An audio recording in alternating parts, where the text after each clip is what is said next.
At 5 p.m., she left work without saying much. By 5:12, her car had crashed on a snowy rural road. Witnesses said she was calm, uninjured. She claimed she'd already called for help. They turned their backs for just a moment, and when they looked again, she was gone. Vanished. No footsteps, no struggle, nothing.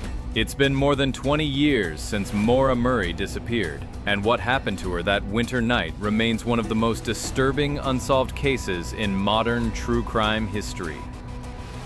Maura Murray was a 21-year-old nursing student at the University of Massachusetts Amherst. By all accounts, she was bright, driven, and athletic. She had a close-knit family and a boyfriend in the military. From the outside, things looked stable. But in the days leading up to February 9, 2004, something shifted.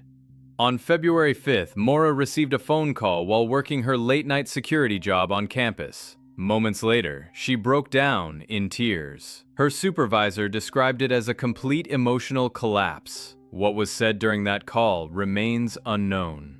Just 4 days later, Maura emailed her professors saying there had been a death in the family and that she'd be away for a few days. But there had been no such death. She then withdrew almost all the money from her bank account, just under $300, and searched for directions to rural areas in Vermont and New Hampshire. Her final known destination?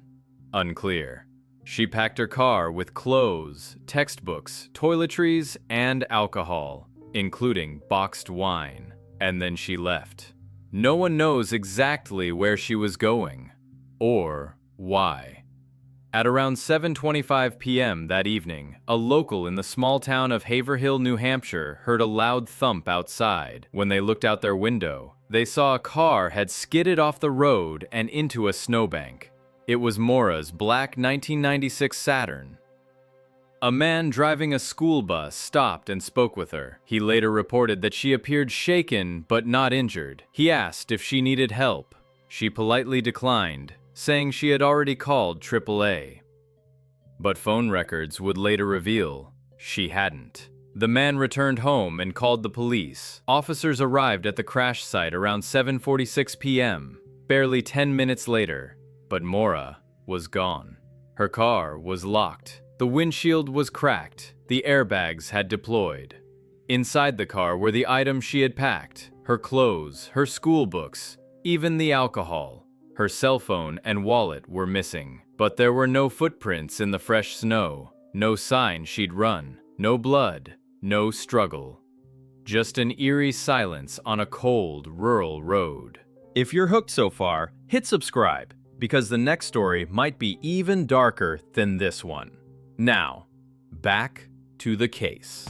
That night, and in the days that followed, local authorities launched a massive search effort. Police, firefighters, and volunteers combed the woods and surrounding areas. Helicopters equipped with heat sensors flew overhead.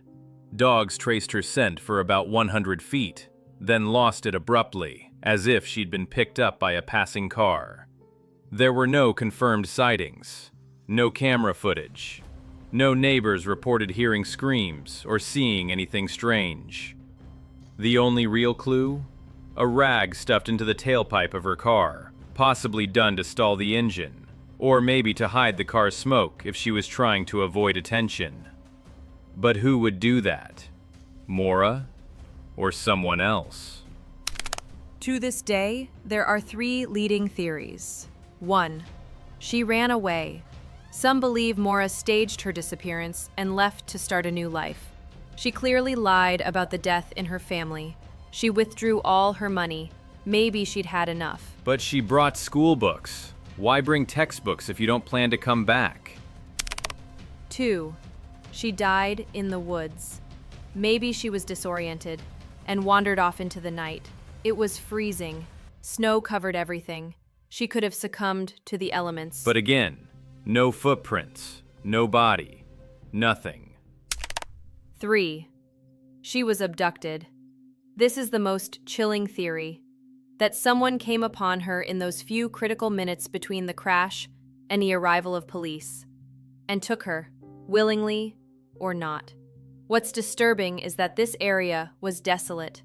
1 or 2 homes, very little traffic. If someone else was there, they had to know she would be alone. The case sparked national attention. Maura's family plastered posters across New Hampshire. Her father gave countless interviews, appearing on television and podcasts. He has always believed Maura was the victim of foul play. In the years since, several strange details have surfaced. She had recently searched for directions to the White Mountains, where she had no clear connections. She also looked up how to rent a cabin, but never followed through. Witnesses have claimed to have seen her, alive, across the country. None of those leads ever panned out. In 2022, the FBI released heavily redacted files about Maura's case.